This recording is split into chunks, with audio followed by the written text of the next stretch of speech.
your Bibles to Matthew chapter 16 verse 18. ನಿಮ್ಮ ಸತ್ಯವೇದವನ್ನು ಮತ್ತಾಯ 16:18ಕ್ಕೆ ತಿರುಗಿಸಿರಿ. Amen. Jesus came to this earth for a very important reason. ಯೇಸು ಸ್ವಾಮಿ ಈ ಲೋಕಕ್ಕೆ ಬಂದದ್ದೇ ಒಂದು ಮುಖ್ಯವಾದ ಕಾರಣದಿಂದ. Amen. Hallelujah. Hallelujah. Jesus came to give life. ಯೇಸು ಬಂದದ್ದೇ ಜೀವವನ್ನು ಕೊಡುವುದಕ್ಕಾಗಿ. Jesus, the word of God says, ದೇವರ ವಾಕ್ಯ ಹೇಳ್ತದೆ, He came to give life in abundance. ಆತನು ಜೀವವನ್ನು ಅದನ್ನು ಸಮೃದ್ಧಿಯಾಗಿ ಕೊಡ್ಲಿಕ್ಕೆ ಬಂದನು. Hallelujah. Hallelujah. But ಆದರೆ Amen, why did He give life? ಯಾಕೆ ಆತ ಜೀವವನ್ನು ಕೊಟ್ಟನು?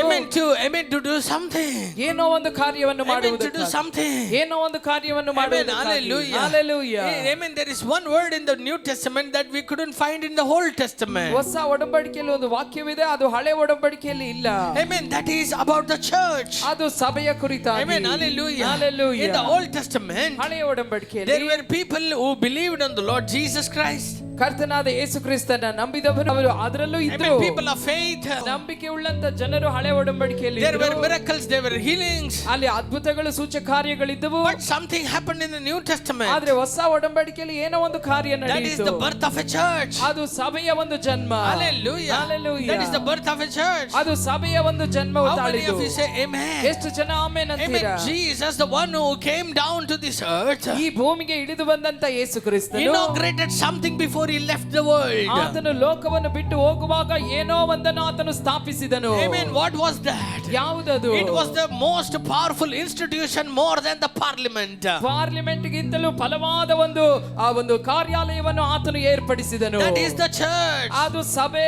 ಎವಳ ಬೇರೆ ಆಮೆನ್ சொல்றீங்க? ಎಷ್ಟು ಜನ ಆಮೆನ್ As ಅಂತೀರಾ? a man of God, I tell you, ದೇವ ಮನುಷ್ಯನಾಗಿ ನಾನು ಹೇಳ್ತೇನೆ, there is nothing as powerful in this world as church. ಈ ಲೋಕದಲ್ಲಿ ಸಭೆಗಿಂತ ಬಲವುಳ್ಳದು ಬೇರೆ ಯಾವುದೂ ಇಲ್ಲ. Amen. But the church doesn't know this truth. ಆದ್ರೆ ಸಭೆಗೆ ಈ ಸತ್ಯಾಂಶ ಗೊತ್ತಿಲ್ಲ. Amen. Church can do what Jesus can do. ಯೇಸು ಏನೆಲ್ಲ ಮಾಡಿದ್ರು ಅದೆಲ್ಲವನ್ನ ಮಾಡ್ಲಿಕ್ಕೆ ಸಭೆಗೆ ಅಧಿಕಾರ ಇದೆ. Because church is nothing but the body of Jesus Christ. ಸಭೆ ಅನ್ನುವುದು ಯೇಸು ಕ್ರಿಸ್ತನ ದೇಹವೇ ಆಗಿದೆ. Amen. 2000 years ago, 2000 ವರ್ಷಗಳ ಹಿಂದೆ Jesus came down in a bodily form. ಯೇಸು ದೇಹಾಕಾರವಾಗಿ ಈ ಲೋಕಕ್ಕೆ ಇಳಿದು ಬಂದನು. Amen. The word of God says in John chapter 1. ಯೋಹಾನ 1ನೇ ಅಧ್ಯಾಯದಲ್ಲಿ ಸತ್ಯವೇದ ಹೇಳ್ತದೆ. Amen. The word was God. ವಾಕ್ಯವು ದೇವರಾಗಿತ್ತು. Amen. Jesus was that word. ಯೇಸುವೇ ಆ ವಾಕ್ಯವು. But he became flesh.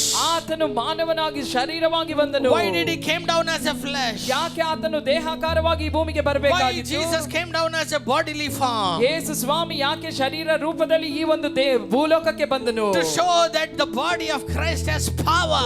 ಯೇಸು ಕ್ರಿಸ್ತನ ದೇಹಕ್ಕೆ ಬಲ ಇದೆ ಅನ್ನೋದನ್ನ ತೋರ್ಪಡಿಸುವುದಕ್ಕಾಗಿ ಪೌಲನು ಹೇಳ್ತಾನೆ. Apostle Paul says, ಅಪೊಸ್ತಲನಾದ ಪೌಲನು ಹೇಳ್ತಾನೆ, Amen. We are the body of Christ. The church is the body of Christ. ಸಭೆಯು ಯೇಸು ಕ್ರಿಸ್ತನ ಶರೀರವಾಗಿದೆ. 2000 years ago, 2000 ವರ್ಷಗಳ what ಹಿಂದೆ all the body of Christ did on this world. ಈ ಒಂದು ಲೋಕದಲ್ಲಿ ಯೇಸುವಿನ ದೇಹ ಏನೆಲ್ಲ ಮಾಡ್ತೋ. Amen. Even today, we, the body of Christ, the church can do it again. ಈ ದಿನವೂ ಕೂಡ ದೇವರ ಸಭೆಯಾಗಿರುವಂತ ಕ್ರಿಸ್ತನ ದೇಹವಾಗಿರುವ ಸಭೆಯಾಗಿರುವ ನಾವು ಕೂಡ ಅದೆಲ್ಲವನ್ನ ಮಾಡ್ಲಿಕ್ಕೆ ಸಾಧ್ಯ. If Jesus could heal, amen, 2000 years ago, 2000 ವರ್ಷಗಳ ಹಿಂದೆ ಯೇಸು ಸ್ವಸ್ಥಪಡಿಸಿದ್ದಾರೆ. if Jesus could do miracles 2000 years ago, 2000 ವರ್ಷಗಳ ಹಿಂದೆ ಯೇಸು ಅದ್ಭುತಗಳನ್ನು ಮಾಡ್ಲಿಕ್ಕೆ ಸಾಧ್ಯವಾಯಿತು. if Jesus can transform the lives of people 2000 years ago, 2000 ವರ್ಷಗಳ ಹಿಂದೆ ಜನರ ಜೀವಿತಗಳನ್ನು ಯೇಸು ರೂಪಾಂತರಗೊಳಿಸಿದನು. we are the same body of Jesus today. ನಾವು ಕೂಡ ಅದೇ ಕ್ರಿಸ್ತನ We ದೇಹವಾಗಿದ್ದೇವೆ. are the same body of Jesus. ನಾವು ಕೂಡ ಅದೇ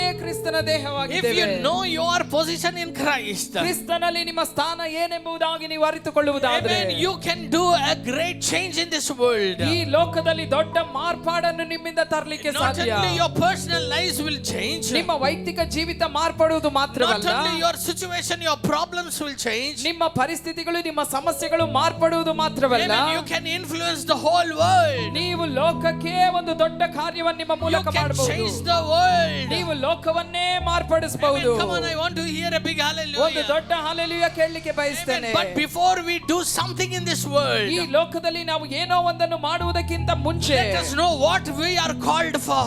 ನಾವು ಯಾವುದಕ್ಕಾಗಿ ಕರೆಯಲ್ಪಟ್ಟಿದ್ದೇವೆ ಅದನ್ನು What ಅರಿತುಕೊಳ್ಳೋಣ. is actually the church that Jesus had in mind? ಯೇಸು ಸ್ವಾಮಿಯ ಮನಸ್ಸಲ್ಲಿದ್ದಂತಹ ಸಭೆ ಹೇಗಿರಬೇಕು? Amen. Hallelujah. Hallelujah. What was the desire of Jesus for the church? ಸಭೆಗಾಗಿ ಯೇಸುವಿನ ಆಸೆ ಆಕಾಂಕ್ಷೆ ಏನು? Amen. Hallelujah. Hallelujah. Amen. Whenever I want to do something in this Rhema prophetic ಈ ministry, ರೇಮ ಪ್ರವಾದನ ಸೇವೆಯಲ್ಲಿ ನಾನು ಏನಾದ್ರೂ ಒಂದನ್ನು ಮಾಡ್ಬೇಕಂತ ನೆನೆಸುವಾಗಲೆಲ್ಲ Amen. I wait in the presence of God. ನಾನು ದೇವ ಸಮ್ಮುಖದಲ್ಲಿ I ಕಾದಿರ್ತೇನೆ. ask the Holy Spirit to do. Amen. Speak to me.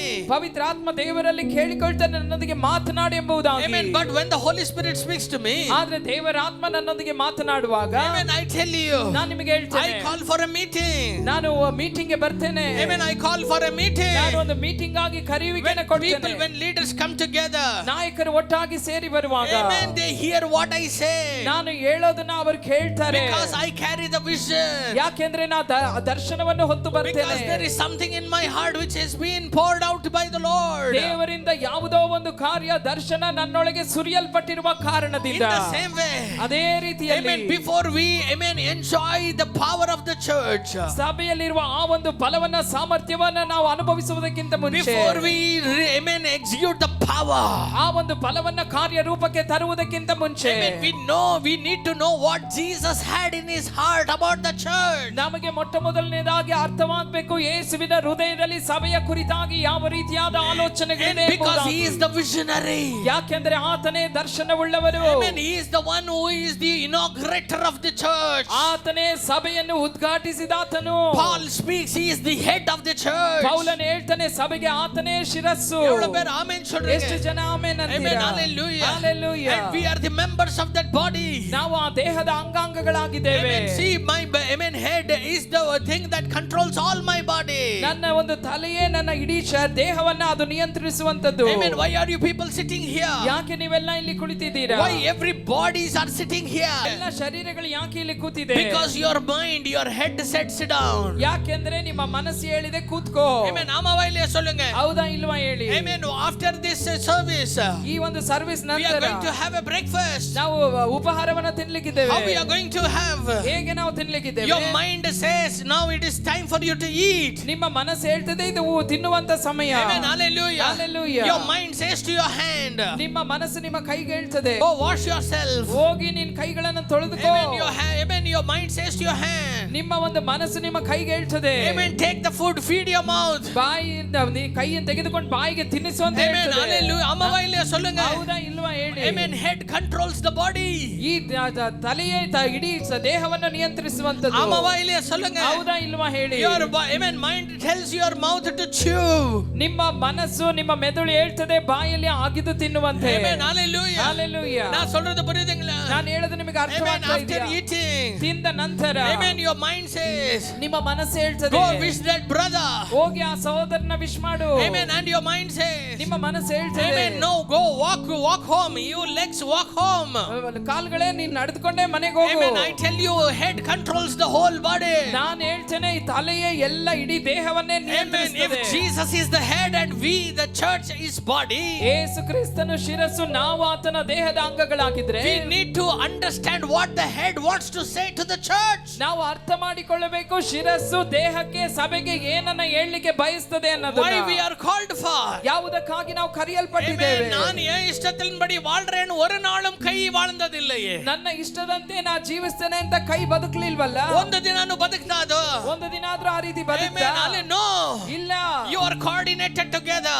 ನೀವು ಒಗ್ಗಟ್ಟಾಗಿರ್ಲಿಕ್ಕೆ ಕರೆಯಲ್ಪಟ್ಟವರು. You hear with me? ನನ್ನೊಟ್ಟಿಗಿದ್ದೀರಾ? Amen. Your mind is always, amen, your body, your organs are always coordinated with your mind. ನಿಮ್ಮ ಒಂದು ಮನಸ್ಸು, ನಿಮ್ಮ ಒಂದು ಅಂಗಾಂಗಗಳು, ನಿಮ್ಮ ಒಂದು ದೇಹದ ಎಲ್ಲ ಒಂದು ಅಂಗಾಂಗಗಳು ಮನಸ್ಸೊಟ್ಟಿಗೆ ಒಂದಾಗಿ ಸೇರಲ್ಪಟ್ಟಿದೆ. ಕಾಲೆ ನೇರத்தில் நான் உங்களை சொல்ல விரும்புகிறேன். ಈ ಮುಂಜಾನೆ ಈ ಸಮಯದಲ್ಲಿ ನಾನು ನಿಮಗೆ ಹೇಳಲಿಕ್ಕೆ ಬಯಸ್ತೇನೆ. Unless and until we come to the plan of Jesus. ಯೇಸು ಕ್ರಿಸ್ತನ ಯೋಜನೆಯ ಅಡಿಯಲ್ಲಿ ನಾವು ಬರದ ಹೊರತು, Until and unless we, amen, follow what Jesus says about the church. ಯೇಸು ಸ್ವಾಮಿ ಸಭೆಯ ಕುರಿತಾಗಿ ಏನನ್ನ ಹೇಳ್ತಾರೋ ಅದನ್ನು ನಾವು ವಿಧೇಯರಾಗದ ಹೊರತು, Amen, it is never a church. ಅದು You ಸಭೆಯಾಗಿರೋದಿಲ್ಲ. can call it a church. ನಾವು ಸಭೆ ಅಂತ ಕರಿಬಹುದು. You may gather with, amen, many people. ನಾವು ಅನೇಕ ಜನರು ಒಟ್ಟಾಗಿ ಕೂಡಿ You may ಬರಬಹುದು. sing song, worship and preach sermons. ನಾವು ಹಾಡಬಹುದು, ಪ್ರಸಂಗ ಮಾಡಬಹುದು, ಎಲ್ಲ ಮಾಡಬಹುದು. But it is not called as church. ಆದ್ರೆ ಅದನ್ನ ಸಭೆ ಅಂತ ಕರೆಯಲ್ಲ. எவ்வளவு பேருக்கு நான் சொல்லுகிறது புரியுது? ಎಷ್ಟು ಜನಕ್ಕೆ ನಾನು ಹೇಳೋದು Today ಅರ್ಥವಾಗ್ತಾ I ಇದೆ. call you